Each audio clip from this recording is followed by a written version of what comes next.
আমার বাসায় একজন টাইলস মিস্ত্রি কাজ করে আমার বাসায়। আমার বাসায় আজকে অনেক দিন আগেও করছে উনি, যিনি মেইন মিস্ত্রি। আলহামদুলিল্লাহ আমি দুইবারই দেখছি প্রত্যেক ওয়াক্ত নামাজ, ফজর থেকে এশা 5 ওয়াক্ত নামাজ এই ভাই মসজিদের জামাতে পড়ে।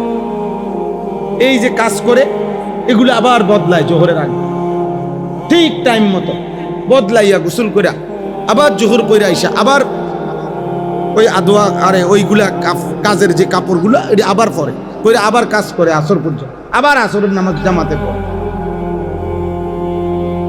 তাইলে তার কি কাজের অভাব পড়ছে? সমস্যা হয়েছে তার? আমার একজন আপনজন আছে, আজকে 27 বছর বাজারের বড় ব্যবসায়ী, 27 বছর ধরে পুরা বাজার সাক্ষী দিবে। উনিও বলছে, আমরা বহু লোককে জিগাইছি, এই 27 বছরে উনি বলছে আমার মনে পড়ে না কোনোদিন নামাজের জামাত মিস হয়েছে।